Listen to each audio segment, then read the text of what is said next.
好，我们来看到国民党中常会今天是不是关于在彰化县长的人选的部分，应该也不会有一个结果答案。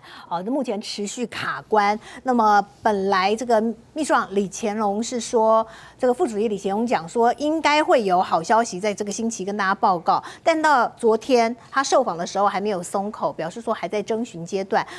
目前还没有最新的情况。那么关于在今天的讨论议程还是没有列入时程一再的延宕，而且县长王惠美也要率队又要出国，她要前往欧洲考察，很可能确定人选要等到520之后了。那尤其这2天我们一直看到谢依凤一直在对党中央喊话他说以民调来讲，我是现在选民最支持的候选人，为什么党中央没有考虑我？党中央的用意是什么？必须跟民众说清楚。现在基层都非常忧虑，国民党迟迟没有提名，民进党候选人都起跑半年了，希望党中央可以尽速提名。的确呢，因为本来前一阵在讲说是要空降这个律师魏平正，那么后来又发现这个新北市副市长刘和然感觉起来最近又死灰复燃了，但是他本人好像真的没有意愿。那他说他确实没有参选彰化县长的意愿与规划，祝福在党内机制下能够顺利推出最适合的人选。那可是因为传出这个大家说彰化的大女主，很多人都要看她，就是县长王惠美。那王惠美其实呢，她是劝进刘和然的。那因为刘和然呢，他就是没有意愿和规划，所以呢，王惠美被问到的时候，在昨天他又是连讲了8次，我把宪政做好。所以呢，这个党内人士分析，刘和然表达得很清楚，多次明确表达自己没有要参选县长的意愿和规划。党内大佬其实也知道他不想选，大佬们还是要积极劝进，期待他改变心意。目前从刘和然公开受访表明拒绝来看，大佬们应该不会再强人所难了。好，所以这一局怎么办呢？这个一拖是真的要拖到5月底之后啦。请教波基。对啊，不然嘞，也没有答案啊。拖着拖着，会不会就把机会就拖掉了？现在民进党已经把彰化县列为他们的胜利区了所以呢，我觉得蓝军就抱持着就是这个地方就丢了啦，就用这种心情来去面对，搞不好反而没有包袱，反而可以打得比较好。就到时候反正最后如果能整合，这当然好啊。就是昨天那个有一些这个地方就说，彰化有多少地方派系？彰化有10几个地方派系，因为每个乡镇就有一个派系每个地方都有一个头人，每个地方都有一个。真的。那所以你就算是谢家，最后假设谢依凤真的出来，你觉得其他的这个会服吗？不要讲其他了，他弟弟会服吗？这是他面临的最大的麻烦嘛。那更不要说到时候他弟弟选议员，又说他要选议长。姐姐选县长，弟弟选议长，我跟你讲，在台湾地方自治史真的没有见过啦。所以这个我不是说谢依凤不适任，而是如果这个课题这个结构性的问题没有改变，他选下去也会被打得很惨。那我一直都说彰化不是跟民进党选，彰化是跟新潮流选。新潮流，更何况现在是民进党是新潮流当家的时候。最近我们在讨论一个议题就是因为今天中午跟怡珍直播的时候，我们就讨论到一个事情，比如说像最近不是大家在讨论这个史瓦蒂尼出访的事情就去翻说马政府时代最喜欢骂马英九或马政府外交什么休克啊，什么乱七八糟的事情，奇怪都是陈其迈在骂可是呢，陈其迈也当过总统府副秘书长，他在扁政府时期当过总统府副秘书长，对，他也知道什么叫做总统出访，可是他就是没有在怕的，没有包袱。可是国民党的朋友通常都会觉得我们是执政过，我们知道执政的辛苦，所以这次你看大部分的国民党的朋友都是给予赖总统祝福，是不会去酸言酸语顶多就说你看你们以前陈其迈讲到什么话，我们不会这样，就这样子去比较而已。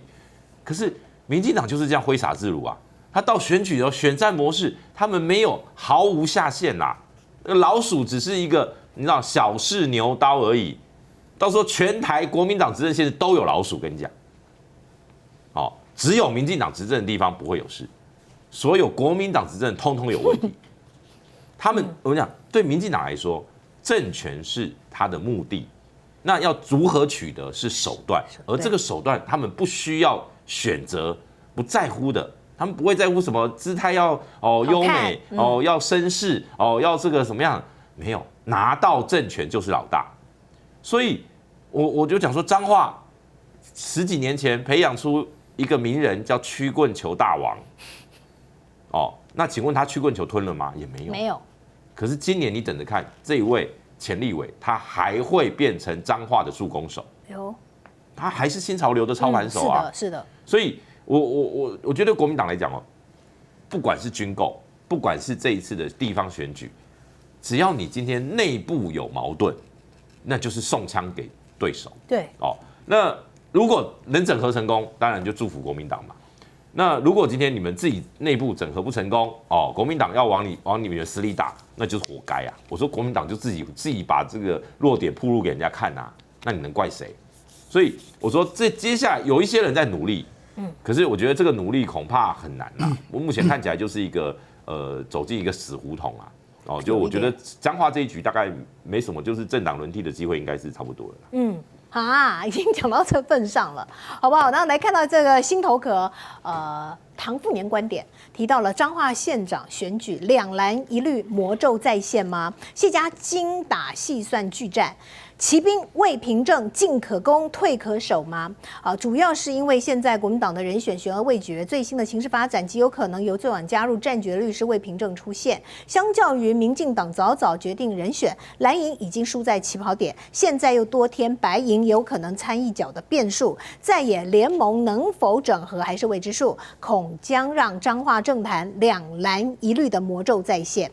而这个吴子嘉董事长呢，他其实过去当第一时间这个是可能会征召魏凭证出马的时候，他那时候大概1个多月、2个月前吧，他是看好的，他觉得有可能会赢但是他说事情发展到此，他这2天他说国民党一直拖延下来的结果，彰化有可能会沦陷给民进党，有这么悲观吗？请教彬哥。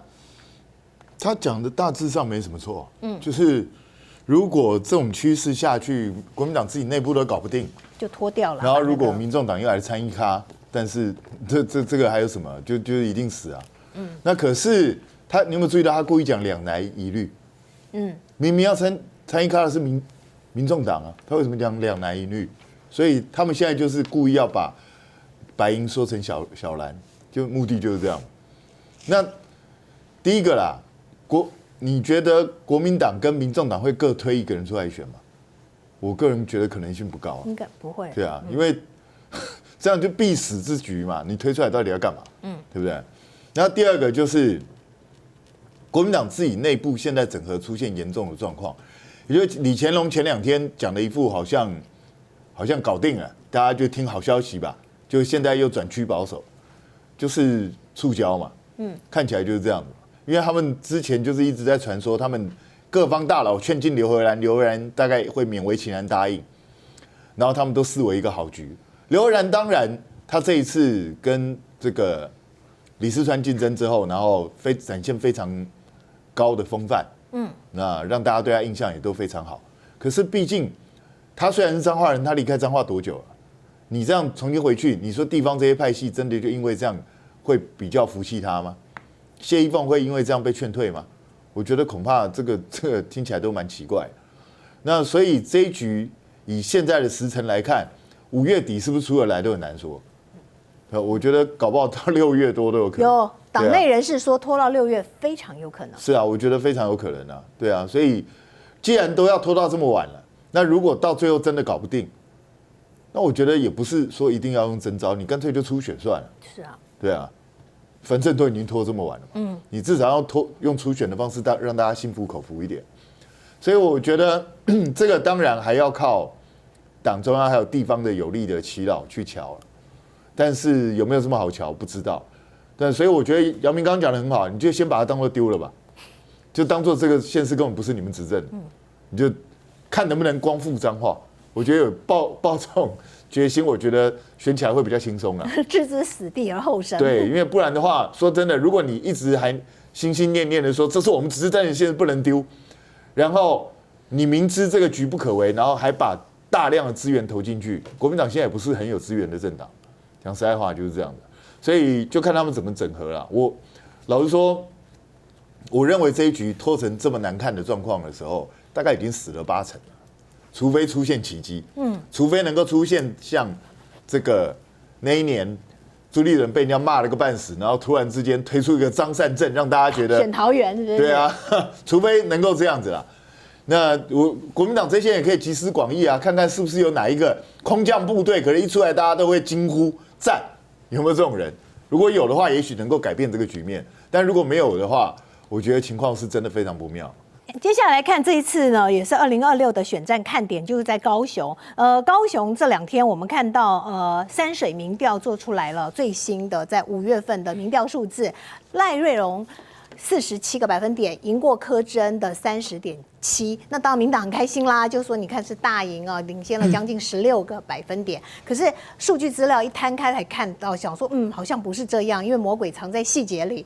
也就是呢，同样是山水民调，在1月份所做的民调，当时赖瑞荣的支持度是55个百分点，柯志恩是25.7，所以他当时在4个月前是大赢柯志恩30.7个百分点，好，所以这样换算下来，发现，不对哦，那赖瑞荣支持度是不是下滑了？下滑了8个百分点，那反而是柯志恩成长了5个百分点，所以同一家民调机构，阿龙不是变强，而是在掉票。好，所以呢，在地的像是高雄市议员邱于轩就说，柯志恩和赖瑞荣差距在短时间之内高高低低大幅震荡，民调数字起伏像大怒神，失去了参考价值。而这个高雄市议员徐彩珍呢说，这一份民调就是民党一贯使用的大内宣民调。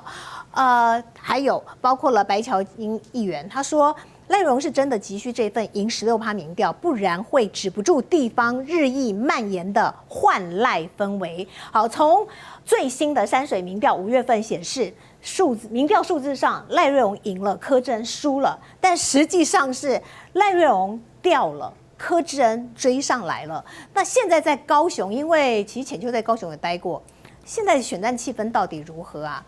柯志恩和赖瑞荣是真的还是有一定程度的差距，还是其实也慢慢接近中5-5坡？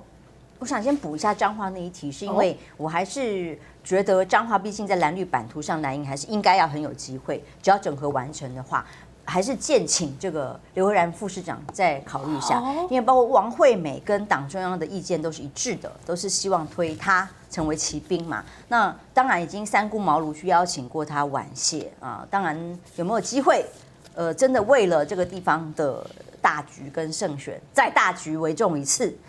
有没有机会让刘和然到彰化去选？那叫叶元之去劝他，是有机会赢，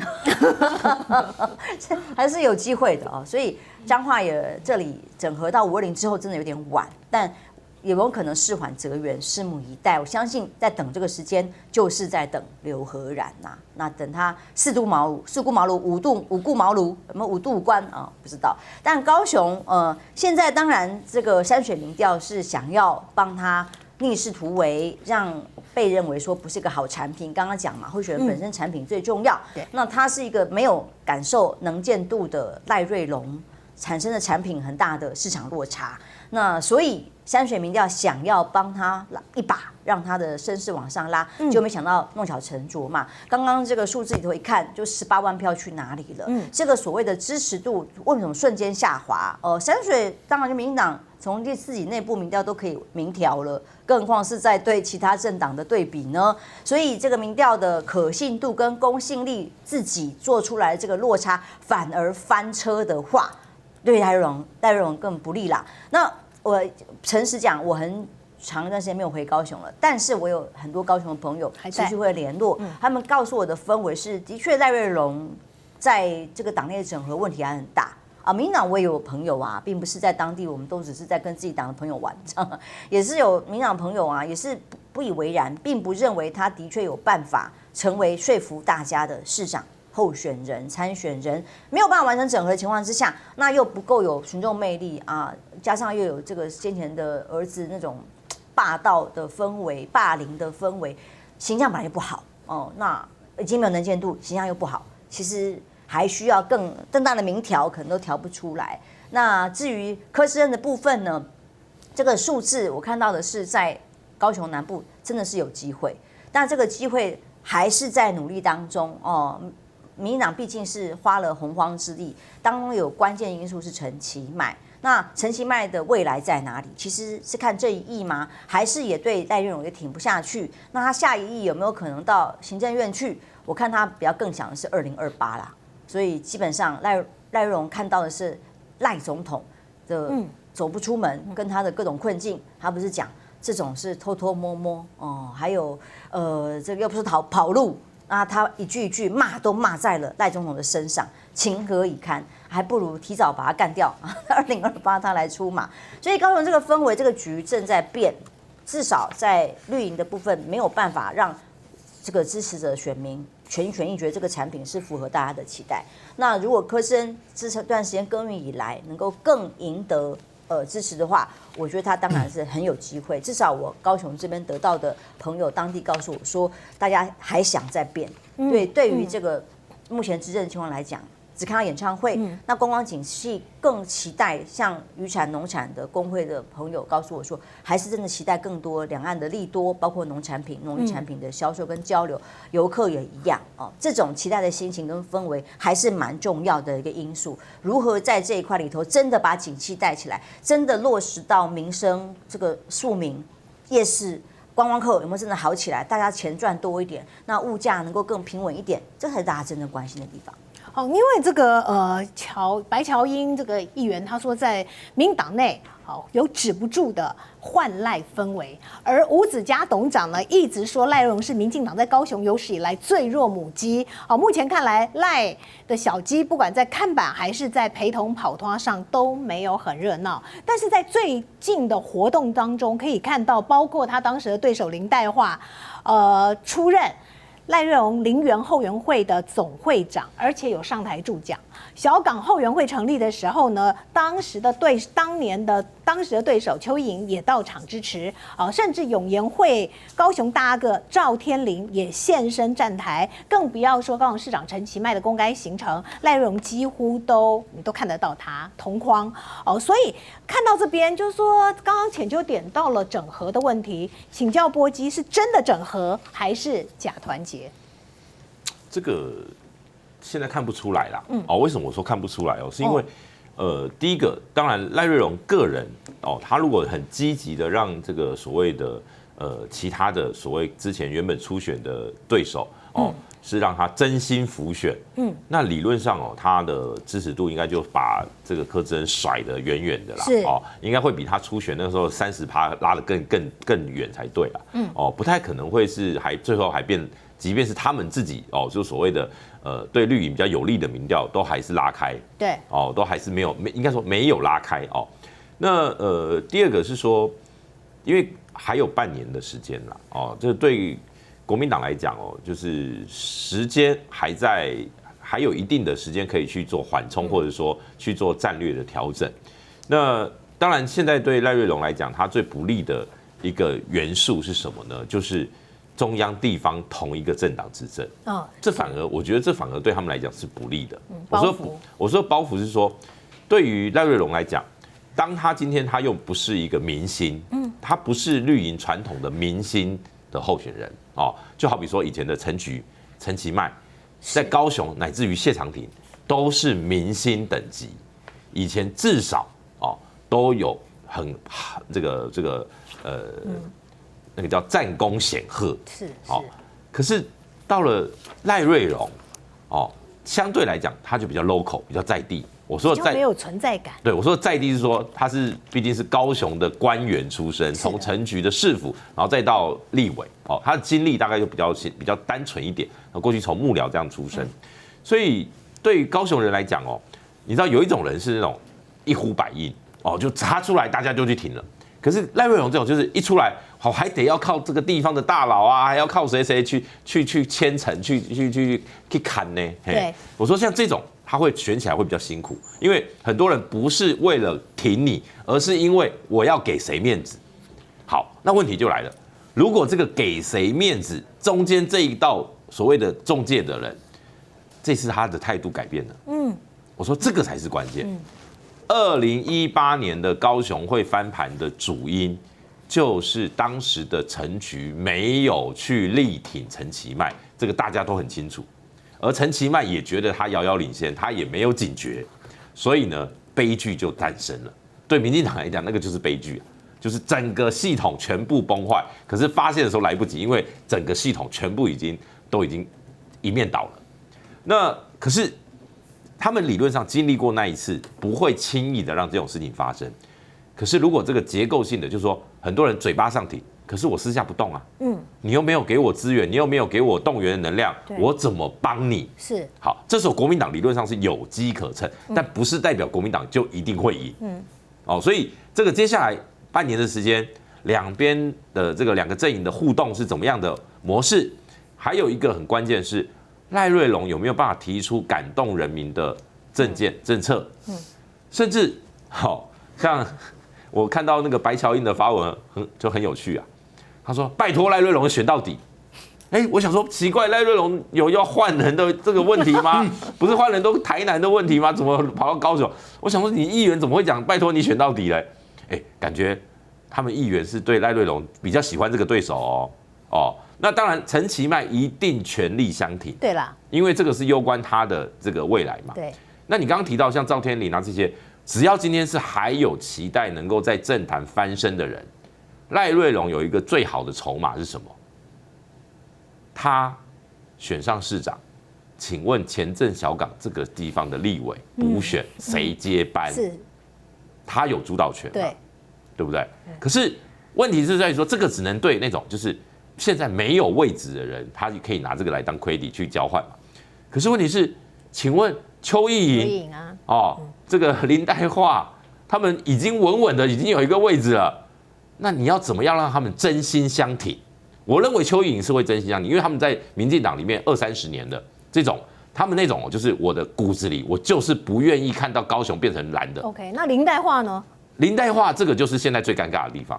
他出来喽，他出来最早站出来帮，不是他站出来是一回事，下面的庄脚有没有跟着动起来？尤其是县区这一块会更辛苦，因为过去传统的庄脚组织是赖瑞隆或者说局系。他们过去就是用很阿把的手段去，你要嘛你就挺我，不挺就拉倒。以前就是用这种手段的，所以包括像什么以前讲瑜伽班啦这些，他们跟陈菊为什么合不来的原因所以这个磨合如果没有办法顺利成功的话，对绿营是一个隐忧啦。但是这个不代表蓝营就会赢啦。蓝营只是说相对来讲，跟2022年的陈其迈来讲是比较相对来讲比较。难度没有那么高的选举是，可是这一场我必须讲难度还是很高，因为绿营不能调，他们那种不能调高雄的压力很早就会这个浮现出来，而且他们会有一种那种不能重演2018的预期心理。寒流，2018就是所有人都轻忽，没错所以呢就大意失荆州那这次会不会发生不知道，但是我认为至少对蓝军来讲，它不是一个崩盘的选战。什么叫崩盘？就是你一参选就知道会崩了，就没有机会了。可是目前看起来，高雄我觉得蓝军有一搏的机会，但是还是很辛苦啦。因为再怎么样，这就是绿营的优势区。可是对赖瑞隆来讲，最好的这个，我觉得柯志恩他很重要，就是要凸显他跟赖瑞隆不一样，他是一个是所谓的在地的这种所谓的民代型的服务型的。那你就要展现我是可以当明星的，我觉得这个就很重要。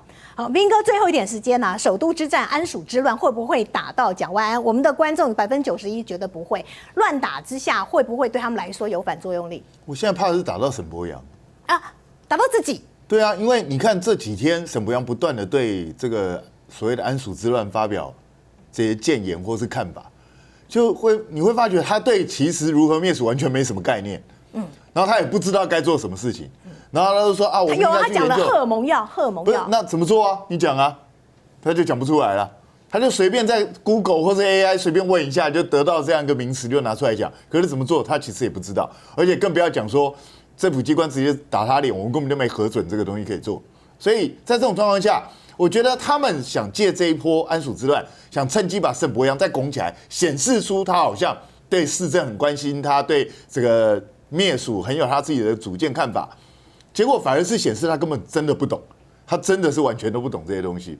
所以我觉得绿营这一波打得很乱，现在看起来哦，过去沈伯洋他们喜欢制造一些风向，然后逼着这个民进党中央跟着他们一起乱闹。那现在沈伯洋自己也尝到这个苦头了，也就是这一些侧翼啊，在那边网络上随便乱起哄，结果现在沈伯洋也跟着被他们弄着这样跟着一起来搞这个东西。可是你看绿营上整个打过一波啦，一大堆民代都出来讲话，连侧翼苗博雅都出来讲话了，结果讲了有什么用？真的，因为你去打这种一个关键的东西，就是这个是活生生活人会感受到的事情。你现在要选的是台北市长，你去注意到网络上在那边讲说台北这个鼠患真的很严重哦，然后 po 一大堆照片，在那边一直瞎起哄的人，10之8、9都不是台北市，都是中南部啊或其他的地方，而且已经被抓包，那些照片也不是台北市。是啊，还有香港来的，对不对？所以我就觉得，当你弄在一个他没有客观事实做基础的东西来去讲的时候，我不是说台北市没有老鼠，也不是说有一些地方老鼠真的不够多，其实也是蛮多的。可是问题是你打一个不是普遍事实的东西，你就很难让人家信服，反而觉得这些家伙又在闹，又跟大罢免时候一样，又在那边鬼扯一大堆了。播报新闻是我的日常，必须时刻保持妆容和皮肤的最佳状态。当来到人生中最重要的时刻，也是 KS 逆时奇迹帮助我轻松驾驭，闪闪发光。KS 逆时奇迹活肤露全效精华、精华霜，多达5种 EGF 6大冻龄关键成分，保湿效果让我非常满意，小细纹也不再困扰我。我就是我自己的最佳女主角 ，KS 让我从容自信，光彩动人。我是我人生中的大女主，我的最爱我做主。KS 逆时奇迹系列热卖中，下单请上快点购，透过中天新闻网 App 下单立减50，或输入 CTI 推荐码有额外折扣。